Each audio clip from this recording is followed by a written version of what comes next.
know this is a weird setup, but I was just sitting here comfortably prepared to iron the stack of shirts behind me when I finished the movie, and then I didn't want to deal with moving and like getting comfortable somewhere else. So here we are.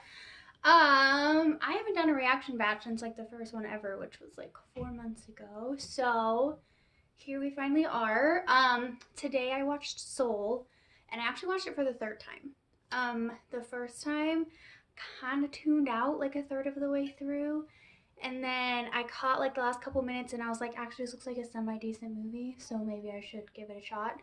Um, and then I watched it again a couple weeks ago, and then I was just like really thoughtful into like my own life about it, that I didn't really feel like filming anything. And so then I watched it again today to actually film something for you, and I took some notes so I don't forget. So the reason I kind of tuned out the first time is because when Joe dies and the little souls are going to the great beyond, they buzz into the white light like bugs dying in a light. And I really didn't like that. And then he's falling through all of these dimensions that are all like black and white and 2D and like lines everywhere. And then that same kind of thing happens too when Terry is like pulling Joe's soul back and making sure that he's like going back to the great beyond. And like it just, I don't know, it just wasn't driving with me that night. And honestly, like the souls buzzing like dead bugs like still bothers me. But I do like the movie. So a few things I wrote down today. I was also really like, I guess, confused maybe, but like surprised is a better word. That like the count was off obviously because Joe escaped, but like has nobody ever resisted death before? Like there were tons and tons and tons of people there. They were just like, okay, here we go, I'm dead. Like, and I absolutely understand if you're like ready to die and you're like, it's cool, I'm done. But I feel like a lot of people die when they aren't, and so I feel like there'd be a lot more resistance, and it just seems like there wasn't really much resistance, really much, very much, and so that kind of confused me. And then they also said the count hasn't been off in centuries. I can't remember if they said exactly how many centuries, but centuries, and so I want to know who got away so that the count was off whenever it was off before. Also, the U seminar is rebranded, so it's the Great Before, and now they've rebranded to the U seminar, so they're like on this whole, rebranding thing. But Terry is still counting with the things that I don't even know the names of. Why hasn't he gone digital? And then also, when he's searching for the soul that got away, Joe's soul, he literally has to filter through every single person who's ever died. Don't you have some kind of like filing system, like by day or month or year or something that wouldn't have been so extensive? I know that's not like an important part of the movie, but I was just very curious about that when I was watching it again today. Um, okay, and then a little bit kind of more relevant. When they're first in the place where like the lost souls are, so you have the people who are like in the zone, and then the ones who aren't. And he talks about how joy can become an exception. Also, love Graham Norton. Recognized his voice the first second I heard it, the first time I watched the movie. I pretty sure I knew that he had done some voice acting before, but I kind of forgot, and I loved him and his character. But I really liked that point that joy can become like something that is joyous and that you love to do, you can really become obsessed with, and it can absolutely turn around to like losing your connection with yourself. I loved that point. I also really loved that fish story. The saxophone player, that woman's name, Dorothea Williams, that story that she tells about the fish, the young fish is like looking for the ocean, and he goes to the big fish. He's like, where do I find the ocean? Older fish, and the older fish is like, this is the ocean. He's like, no, this is just water. I want the ocean. And it's like sometimes you can be looking for something that you miss what you have.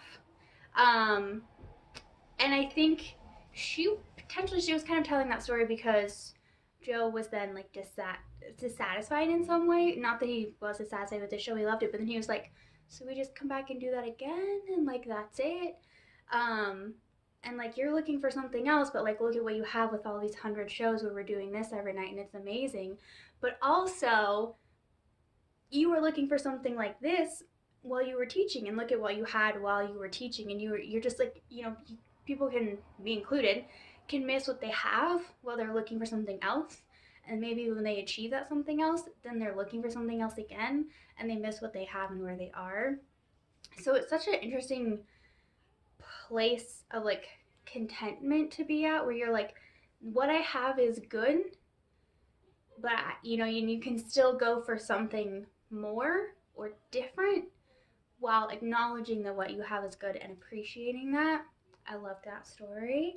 And the last note that I had was, I just wrote down, it's not about having a purpose or a meaning to life. Just do the things that make you feel good. So a lot of what seemed like Joe was going for was like your spark is like your purpose in life. Like his purpose is to play piano. I kind of think more his purpose is to teach, but also I don't think you have to have a purpose. Heck, if I have a purpose, I haven't found it, or any kind of like meaning to life, or this is what I'm supposed to do while I'm on this planet. Like I don't know, maybe, I'm sure some people have that, and that's amazing. And then some people don't. And I don't know if I ever will find one. I certainly haven't thus far, and that's cool. Um, but it's just about finding the things that, like I said, when you have that spark, it's when you're ready to live. And so finding those things that just like bring you that spark, like sometimes just the littlest things. Like the last few days, I've been like coloring a ton. Bought a coloring book, and I've just been coloring. And it's just something that's kind of like brought me back to life a little bit after a depressive episode. Um, and so just little things can kind of like spark you and like bring you back, make you ready to live, or bring you back to life a little bit, or bring some more joy to your life. And they don't have to be a purpose, they don't have to bring even like fulfillment, they don't have to be some big thing, but just something that, wakes you up a little bit, brings you back to life a little bit. Like, I feel like that's always nice to have, but it doesn't, those things, and even if you enjoy doing them every single day for the rest of your life, that doesn't have to like be your reason for living. It can just be something that you enjoy doing so much that you do it every day for the rest of your life. Like, you don't have to make things bigger than they are, if that makes sense. So yeah, that's everything I had on Soul. I know a few people had recommended that to me for, well, take me forever to watch any movies, honestly. But I really liked it. I'm glad I gave it another chance. I know the first time I just tuned out and I was like, um, but I'm glad I watched it again and then again, because I definitely take something more from it every time I watch it. So, I guess that's it for this part of the video, and now on to the next movie. This is gonna be really bad, but Edgar's laying behind my legs, and I really didn't want to disturb him, so there is no setup whatsoever. We're just gonna make this work. So I just watched Enola Holmes, which I've been wanting to watch for a while, but I was kind of saving it, and then I decided I didn't want to save it anymore. I just wanted to watch it tonight. I feel like I always miss something in these kinds of like detective movies. I feel like I just always miss something. So like her mom, was she planning on blowing stuff up to make a statement? Is that what was going on? I really want her mom's story. Like, I really want her mom's story. Also, she's 16 years old and has herself and her life way more together than I potentially ever will, but for sure than I do right now. That was very impressive. Also, I didn't like, this movie was, I don't know, I necessarily had any expectations other than I was probably gonna miss something. But there was definitely a lot more little like comic moments that I really liked. Also, I've been watching NCIS, so I've been really loving like, just they have all these just like little moments or things that like maybe you shouldn't really laugh at, but like it's a TV show, so you can laugh at, so it's fine. Like that, like Enola Holmes reminded me of that. It has just like these little gems that are great. I didn't expect a dead guy. Like that whack onto the thing that he hit his head on, and then all of a sudden he could say a word and then he died. Like, I didn't expect that. That made me jump a lot. I was like, what just happened? I was not expecting this at all. I also, for some reason, with the first time she cried, I was a little bit surprised too. I mean, honestly, in that situation with my mom abandoning me and like my brother sending me somewhere I won't want to go and like a new friend I made being trying to be killed, like I would have cried. I would have totally cried. For some reason, I was just kind of surprised that she did, but I don't know, she did. Can't really blame her and can absolutely understand why she would in that situation because she had a lot of stuff going on. What else did I have?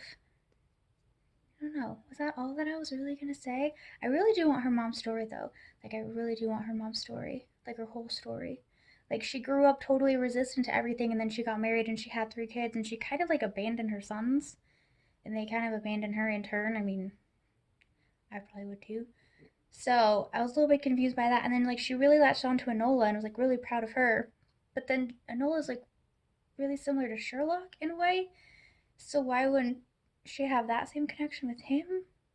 Maybe because he's a man, but that's kind of judgmental too. I don't know. I don't know. Sometimes you can overcorrect. And I just am not even gonna go like into anything at all. Everybody has their own opinion and that's great. But I just think sometimes you can overcorrect, and I think that's all I'm gonna say about that. So maybe this was kind of an overcorrection in that. Yeah,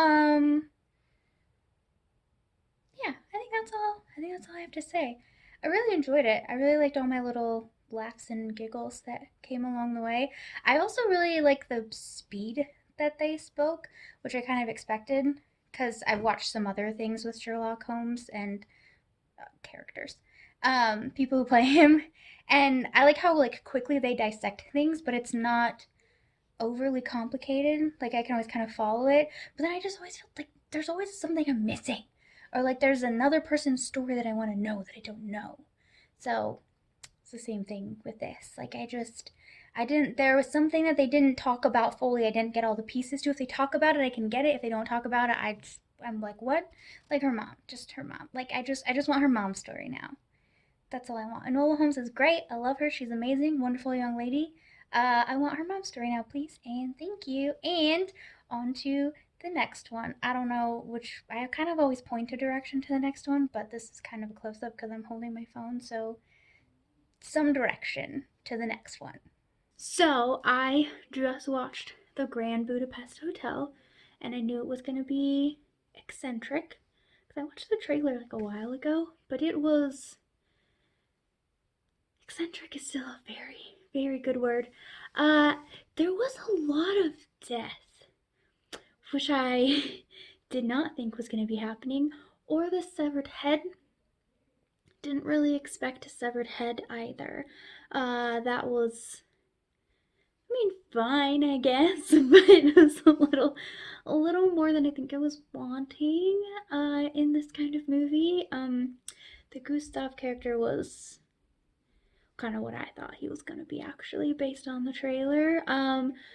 But no, because I do really remember watching the trailer, but I must not really remember anything other than pink and flamboyant and loves older rich women because there was murder, there was prison, there was escapes, there was pushing people off cliffs,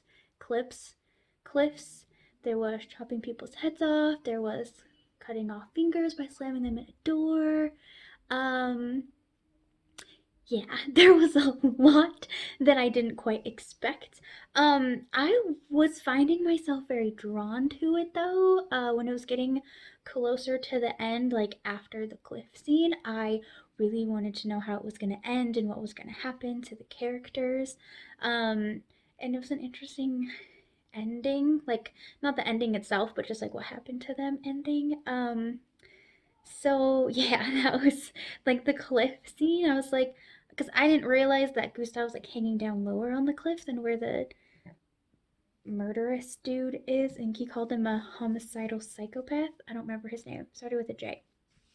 Um, but then he starts like stomp, and I didn't think he could break the ice, and he's just like stomping, and then Zero just pushes him. I was like, I mean, I knew that Zero lived, and I'm sure that the other guy died, but like just kind of wasn't quite, it was kind of came out of nowhere. I was watching like, oh my goodness, oh my goodness, oh my goodness. Then I was like, oh, what just happened? So yeah, there was that. The finger thing. No, no, nope, nope, nope, nope, nope, nope, nope. But then it turns out that Gustav was killed like 3 weeks after he got all of his inheritance. So then Zero just got it all. Like, okay. Twist of fate, maybe? I don't know. It was definitely entertaining. That's for sure. I don't think it'll be something that I regularly watch or maybe even potentially ever watch again, but it was for sure entertaining and I loved the cast of characters. They were great. The characters are great and the actors are great. So that was really cool. And there were tons and tons and tons of faces and names that I recognized. So, yeah, it was fun. It was fun. It was wild and serious and silly, but fun. Oh, that was not a snap. The prison escape. What? They like dug to stay in to steal this stupid long ladder that there's no way it's actually hanging on the wall because there was a door there, and so like you don't hang the ladder to block a door. To go down, to go through the guards room, to go out, to go back in, to go down, to go what? That is basically it's like the explanation of the whole movie is right there. Is that whole prison escape scene is like the how the whole movie is.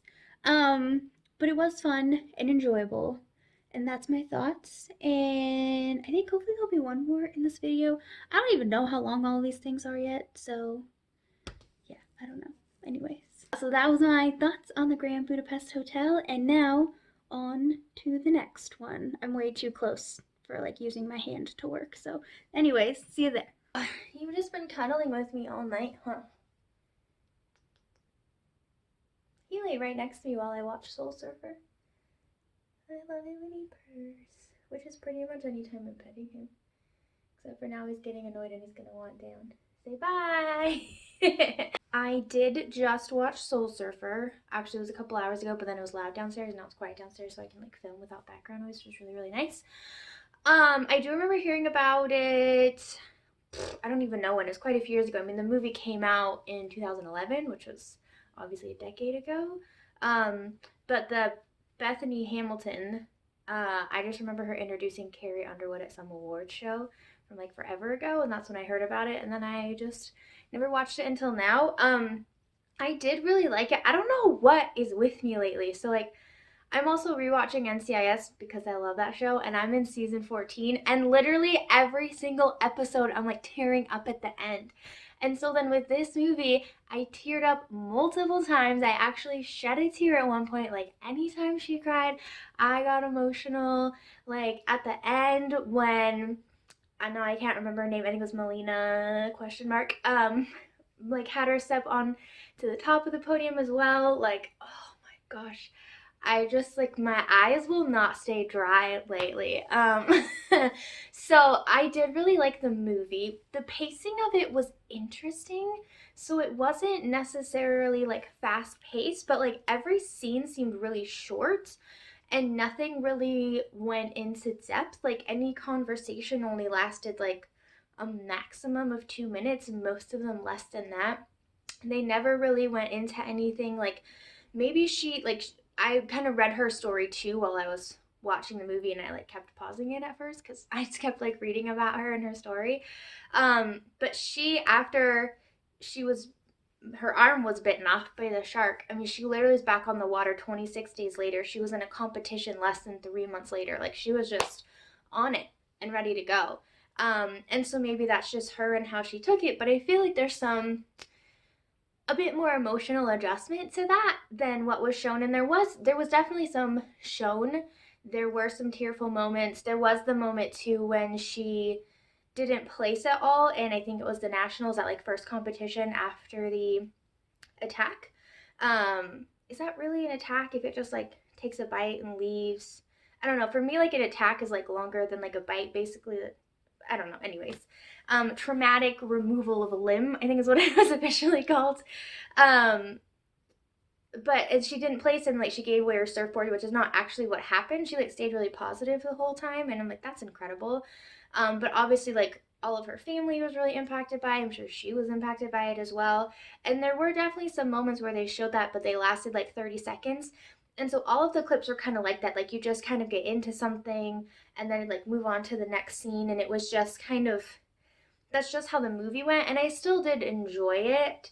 But it was just a weird pacing in the film that did kind of bother me.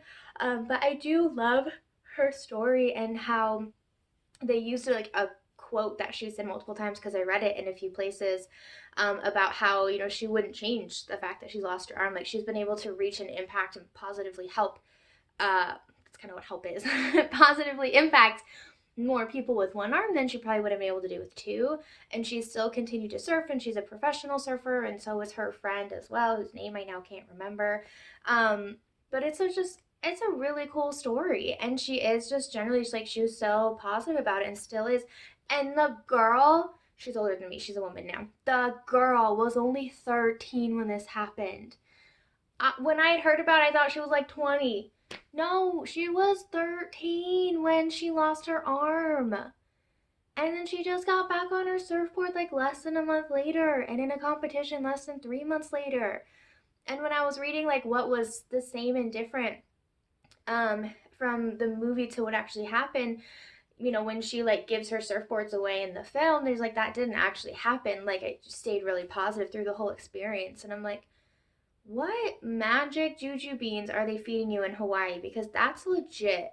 Like, honestly, though, I was probably a stronger person at 13 than I am now. I was probably a stronger person at 13 than I was just a few years later. Um, but I don't know how I would have taken that. Like, I don't know. It's really. Why am I yawning? It is really inspiring. And I liked how they showed too in the film that she had all of this mail, and when she was going that competition a couple of years later, um, not the first one after she lost her arm, but I think it was one like a year later. That she was thinking of them. They're like, you know, you don't have to do this. And she's like, yeah, but like, what if these people are watching? You know, I don't have to do the interviews, but what if these people who have sent me letters and have been inspired by my story and me getting back out there, like they're watching? Like, it's worth it to do it for them. Not that I'm saying you should live your life for other people, but sometimes it's really nice to have that external motivation as well. So, and just that she did impact so many people in so many different countries, and she's getting mail from all of them and hearing their stories, and that is really cool. I mean, that can be a really nice thing about the world that we live in now is it's not just you and your little community. Like, not that everybody can impact everybody, but like there's always just that opportunity that what you do and what you go through and how you respond to things can have an impact on more people than just a few that you see every single day. So that's really cool. And I like that they showed that and how she used that in times when she needed to or just felt called to. So I did appreciate that. I think that's all that I have to say about Soul Surfer. I did genuinely enjoy it, even though I didn't enjoy the pacing and the kind of like clippiness of it in a sense. Like the clippiness of the scenes, I guess you could say. But I did really enjoy it. I also liked that they, not that I was necessarily expecting it, but it wasn't like there wasn't that much going on with the shark, you know. You just kind of saw it and then all the blood and like that was that. Also, she lost like 60% of her blood in that. And like that's crazy. That like what can so easily kill a human, but then also what the human body can survive just like boggles my mind on a regular basis, especially with watching crime shows and like what you see people survive or not. It's crazy. Um, but that's all that I have for Soul Server. That's also Surfer. She wasn't a server, she was a surfer and still is. Get the right letter. That's also all there is for this video. So I hope you enjoyed it. And I will see you guys next time. Have a good day, night, weekend, week, wow, whatever. I'm just gonna go.